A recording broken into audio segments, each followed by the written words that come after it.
अस्सलाम वालेकुम व्यूअर्स, आप देख रहे हैं वर्ल्ड ऑफ नॉलेज INQ। आज की इस अपडेट में मैं आपको बताने लगा हूं, एक तो जो पंजाब के सरकारी असातिज़ा कराम है उनके बारे में एक इंतहाई इंपॉर्टेंट अपडेट है, और दूसरा एक इनरोलमेंट के हवाले से भी एक नोटिफिकेशन है, एक मुरासला है वो, और तीसरा जो है उनकी सैलरी जो है उसके हवाले से, सैलरी स्लिप के हवाले से भी एक अपडेट आ चुकी है, और इसके अलावा एक नोटिफिकेशन भी है तो इंतज़ामिया की तरफ से। तो तमाम जो चीज़ें हैं यानी नोटिफिकेशंस और अपडेट्स जो हैं इस वीडियो के थ्रू मैं आपके साथ शेयर करने लगा हूं।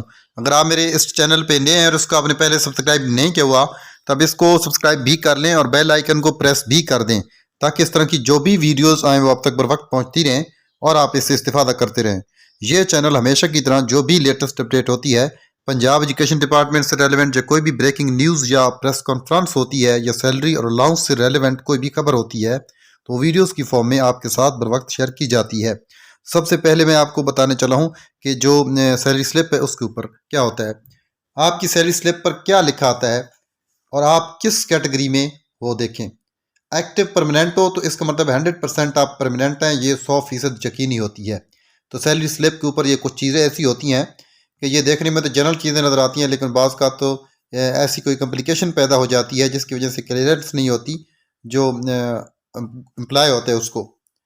तो दूसरे नंबर पे है कि रिटायरी और पेंशनर्स, जो रिटायर्ड हूँ और पेंशन पर हूँ, तो उनके साथ ये लिखा हुआ आता है, उनकी यानी सैलरी स्लिप पे ये लिखा हुआ आता है, vocational permanent is equal to limited, government किसी भी वक्त आपकी तनख्वाह बंद कर सकती है, फारिग करने का मुकम्मल इख्तियार रखती है। मतलब एक अगर किसी की सैलरी स्लिप पर यह लिखा हुआ है तो उसको भी पता होना चाहिए। चौथे नंबर पे है कि vocational temporary and active. Vocational temporary and active, temporary का मतलब है किसी खास मुद्दत या वक्त के लिए रखा जाए जिनको, उनकी सैलरी स्लिप पे ये चीज़ आती है। और नवीन उसके आगे है रेगुलर कंट्रैक्ट। रेगुलर कंट्रैक्ट ये आगे दिया है, इसका मतलब होता है ये लोग खालिस्तान कंट्रैक्ट पर अपॉइंट होते हैं और कंट्रैक्ट होने के बाद खुद ब खुद तनख्वाह बंद हो जाती है। रेगुलर आगे कंट्रैक्ट यानी स्लैश डाल के आगे contract is equal to vocational temporary slash 7 active temporary. इनको किसी भी वक्त जो है वो रेगुलर किया जा सकता है। ये सैलरी स्लिप के ऊपर जो भी एम्प्लॉय हैं उनकी सैलरी स्लिप पे ये चीज़ जो है वो मेंशन होती है, तो इस चीज़ का थोड़ा पता होना चाहिए कि ये क्या है। तो इस हवाले से एक तो सैलरी के स्लिप के हवाले से बात हुई। अब चलते हैं नेक्स्ट अपडेट की तरफ। आप देख रहे हैं कि office of the chief executive officer district education authority Rahim Yar Khan, इसकी तरफ से 8/11/2024 का ये मुरासला है, और ये है बतरफ district education officer secondary elementary male and female Rahim Yar Khan. उन्वान है कि बोगस इनरोलमेंट का खात्मा। स्कूल एजुकेशन डिपार्टमेंट ने बोगस इनरोलमेंट के खिलाफ कार्रवाई की हिदायत की है, जिस पर रोजाना की बुनियाद पर स्कूल हेड्स को शोकाज नोटिस जारी किए जा रहे हैं।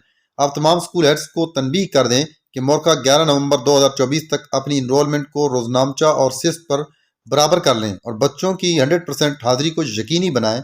बोगस इनरोलमेंट का खात्मा करें, लेकिन स्कूल को महकमा की तरफ से दिए गए इनरोलमेंट टारगेट को हर सूरत बरकरार रखना है।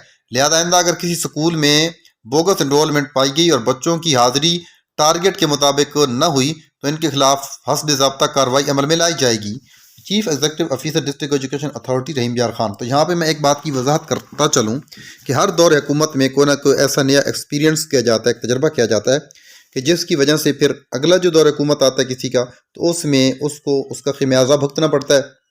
मतलब यह है कि पहले ये कहा जाता है कि बस हाजिरी जो है उसको यकीनी बनाएं, जिस तरह से भी करें, जैसे भी करें, चाहे बच्चे हों या ना हों, जिधर से भी लाएं, चाहे हवा से लाएं, चाहे जिधर से भी लाएं। मतलब कहने का ये है कि वो कागजी कार्रवाई की जाती है।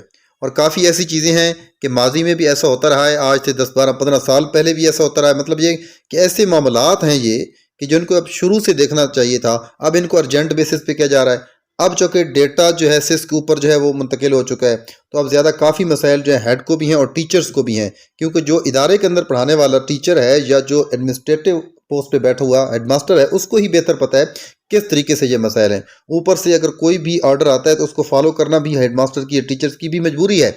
लेकिन सूरत हाल असल जो है, जो ग्राउंड रियलिटीज़ हैं वो डिफरेंट हैं।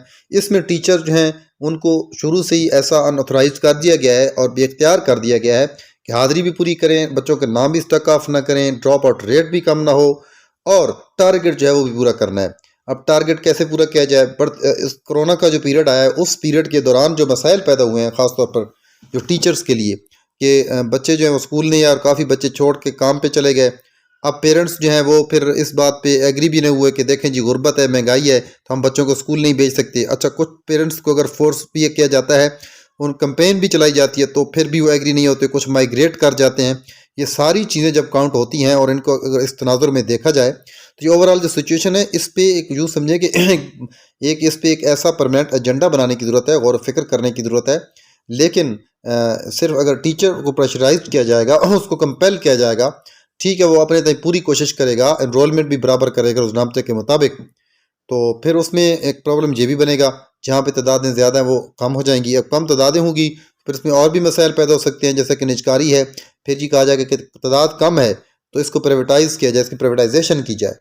ये एक अपडेट है कि मोहतरम मरकज़ी सूबाई डिवीजनल सदूर और जनरल सेक्रेटरी साहिबान महकमे यूनिट कारकुनान और कलमकार साथियों, अस्सलाम वालेकुम। मुल्तान एपका और गैगा के एहतजाजी कन्वेंशन मीटिंग एपका के मरकज़ी सदर चौधरी खालिद जवेद संगेड़ा की क़यादत में हुआ, जिसमें गैगा में शामिल मुख्तलिफ तंजीमों के अहदेदारान, एपका के सूबाई सदूर चौधरी, सूबाई सदर चौधरी मुबशर, जनरल सेक्रेटरी चौधरी शफीक गुज्जर, एपका के मरकज़ी general secretary Fakhrurrehman Azhar, Pacha Khan group professor and lecture association की सूबाई सदर डॉक्टर प्रोफेसर फ़ायज़ा राना, साबका सदर doctor Tariq Kaleem, Punjab teachers para medical staff, lab attendant, class 4 Insaf teacher, young paramedical medics, entry veterinary assistant, municipal employees ओ vaccinators, C supervisors, LHV field assistant, national food Punjab भर से एपका के ज़िली उहदेदारान और साज़ा और दीगर तंजीमों के दौरान, जबकि रहीम यार खान बहावलपुर से एपका बहावलपुर के सदर मलिक रियाज हुसैन, महबूब खान ज़िली सदर एपका जामपुर वो चेयरमैन चौधरी अशरफ मोहम्मद जावेद आमान, एपका जनूबी पंजाब के सदर सैयद हसनैन शाह, म्यूनसिपल एम्प्लॉयज़ के मियाँ अब्दुल हमीद अब्बासी,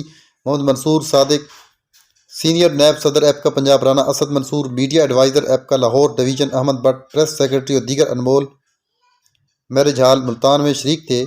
इख्तितामी इख्तिताब में आल पाकिस्तान क्लर्क एसोसिएशन के मरकज़ी सदर चेयरमैन अगेगा खालिद जवेद संगेड़ा ने कहा कि पंजाब हुकूमत ने वादा खिलाफ़ी करके मुसलसल बेसी का मुजाहरा कर रही है। पंजाब हुकूमत फौरी तौर पर लीव इनकैचमेंट 17 ए रूल्स बहाल करे, तलीमी इदारों की निजकारी का फैसला वापस ले, रिटायरमेंट पर group insurance, house and medical और कन्वेंस अलाउंस में इजाफा और एपका और अगेगा का चार्टर ऑफ डिमांड मंजूर करे। चौधरी खालिद जवेद संगेड़ा ने कहा कि मुतालबात तस्लीम न हुए तो 20 नवंबर को पंजाब भर के सरकारी मुलाजमीन पंजाब सिविल सेक्रेटरीट का घेराव और धरना देंगे। उन्होंने कहा कि हमारी जद्दोजहद मुतालबात की मंजूरी तक जारी रहेगी। हुकूमती मुश्किलात, तशद्दुद, जेलों और हथकड़ियों से खौफ में आने वाले नहीं हैं। हकूक़ वसूल तक मुतालबात से पीछे नहीं हटेंगे। तमाम मुलाजमीन मुतहद और पुरअमन रहें और हकूक़ हासिल करके रहेंगे। Media adviser APCA Lahore division Rana Asad Mansoor. तो अब एक नोटिफिकेशन जारी किया गया DC रावलपिंडी की तरफ से, और नोटिफिकेशन ये है कि तमाम जलसे जुलूस और इज्तिमात और गैदरिंग्स जो है उन पर पाबंदी लगाई गई है। 8 नवंबर से लेकर 10 नवंबर तक किसी किस्म के इज्तिमात, जलसे जुलूस जो है वो नहीं होंगे और दफ़ा 144 जो है वो नाफिज कर दिया गया है। इसी के साथ इजाज़त चाहता हूँ। अल्लाह हाफ़िज़।